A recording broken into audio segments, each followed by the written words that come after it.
বন্ধুরা, আপনারা প্রায় সকলে আপনার জীবনে অন্তত একবার না একবার ট্রেনে ভ্রমণ করেছেন এবং আপনি অবশ্যই একটি সাধারণ রেলপথেই ভ্রমণ করেছেন। তবে আজ আমি আপনাকে বিশ্বের এমন কিছু বিপজ্জনক রেলপথের কথা বলতে যাচ্ছি যেগুলিতে আপনি কখনো ভুল করে ভ্রমণ করতে চাইবেন না। এই ট্র্যাকগুলির মধ্যে কিছু ট্র্যাক এতটাই বিপজ্জনক যে দুর্বল হৃদয়ের লোকেরা এখান দিয়ে ভ্রমণ করলে তাদের হৃদয় কেঁপে উঠবে। এবং কিছু রেল লাইন আছে যেটি তৈরি করার সময় অনেক শ্রমিক তাদের জীবন হারিয়েছে। তো বন্ধুরা, আজ আমি তোমাদের এমন কিছু রেল লাইন দেখাবো যেগুলি দেখার পর আপনার বুক কেঁপে উঠবে। তো চলুন বেশি না বকে শুরু করা যাক। ম্যাকলং মার্কেট রেলওয়ে ট্র্যাক, থাইল্যান্ড। বন্ধুরা, যদিও এই ট্রেনটি যাত্রীদের জন্য বেশ নিরাপদ, তবে বাইরে উপস্থিত লোকেদের জন্য এই ট্রেনটি একটি বড় বিপদ। বুঝলেন না তো? আমি বোঝাচ্ছি। থাইল্যান্ডের ম্যাকলংয়ের রেলওয়ে স্টেশনের কাছে স্ট্রিপগুলো পুরো শহরের মাঝখান দিয়ে চলে গেছে। আশ্চর্যের বিষয় হলো এখানে জায়গার অভাবে বেশিরভাগ যানবাহন ট্র্যাকে বড় সবজির হাট বসে। অনেক রেললাইনের উপরে তাদের দোকান বসায়, কিন্তু ট্রেনের শব্দ শোনার সাথে সাথে সবাই তাদের জিনিসপত্র গোছাতে শুরু করে এবং ট্রেন চলে যাওয়ার সাথে সাথে আবার দোকানগুলি তাদের নিজের জায়গায় চলে আসে। আপনি জানলে অবাক হবেন যে ট্রেন এবং এই মানুষগুলির মধ্যে মাত্র 1 ফুটের দূরত্ব থাকে, যার কারণে এই লোকেরা সর্বদা জীবনের ঝুঁকিতে থাকে। ট্রেন টু দ্য ক্লাউডস, আর্জেন্টিনায় নির্মিত এই রেলপথ বিশ্বের সবচেয়ে বিপজ্জনক রেলপথগুলির মধ্যে একটি। এই রেলপথটি 1948 সালে তৈরি করা হয়েছিল এবং এটি তৈরি করতে মোট 27 বছর সময় লেগেছিল। বন্ধুরা, এই রেলপথটিকে ট্রেন টু দ্য ক্লাউডসও বলা হয়।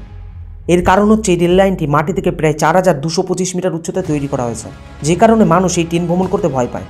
এই ট্রেনটি প্রায় 21টি টানেল এবং 29টি পুলের উপর দিয়ে যায়। এই রেলপথ আন্দিজ পর্বতমালার উপর দিয়ে তৈরি করা হয়েছে। এই ট্র্যাকটি উত্তর পশ্চিম আর্জেন্টিনাকে চিলি দেশের সাথে সংযুক্ত করে। এই রেল ট্র্যাকের উচ্চতার কারণে এখানকার রেল বিভাগ প্রতিদিন এই ট্র্যাকটি পরীক্ষা করে। এসো মিনামি রুট, জাপান। এই রেল রুটকে জাপানের সবচেয়ে বিপজ্জনক রেলপথ হিসেবে বিবেচনা করা হয়। এই ট্র্যাকের কিছু অংশ একটি পাতলা লোহার সেতুর উপর দিয়ে যায়, যা উভয় দিক থেকে খোলা।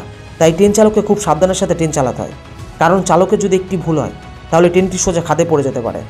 এই বিপদ এখানেই শেষ নয়। সামনের দিকে যাওয়ার সময় ট্রেনটি এসো মিনামি আগ্নেয়গিরির পাশ দিয়ে যেতে হয়। এই এসো মিনামি হলো জাপানের বৃহত্তম এবং সবচেয়ে বিপজ্জনক সক্রিয় আগ্নেয়গিরি।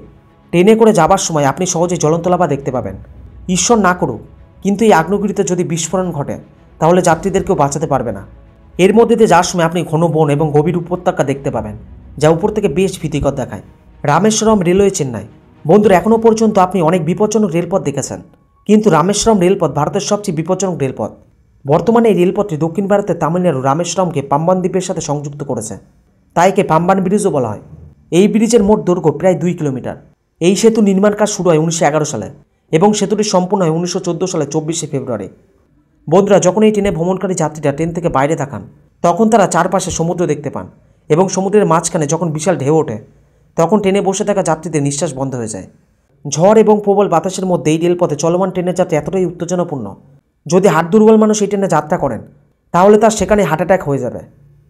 Death railway track, Thailand.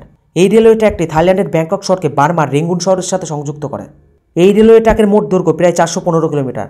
এই রেলওয়ে ট্র্যাকটি এতটাই বিপজ্জনক যে 1947 সালে রেলওয়ে ট্র্যাকটি বন্ধ করে দেওয়া হয়েছিল। এর কারণ জানলে আপনার বুক কেঁপে উঠবে।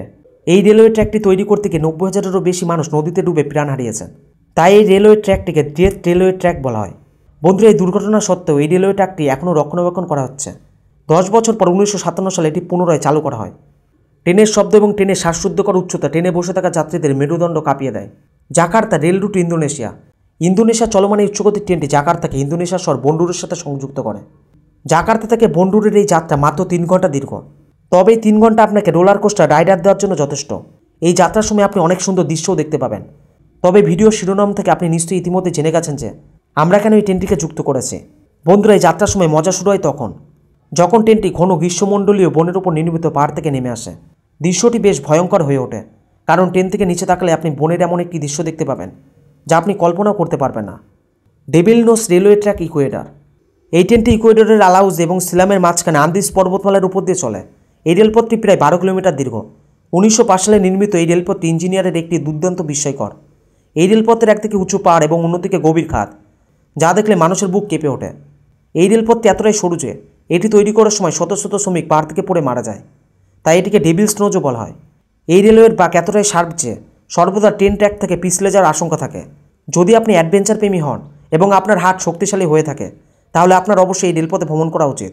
আর বন্ধুরা, বিশ্বের সবচেয়ে বিপজ্জনক রেলপথগুলির মধ্যে আপনি কোনটিতে ভ্রমণ করতে চান অবশ্যই কমেন্ট সেকশনে জানাবেন।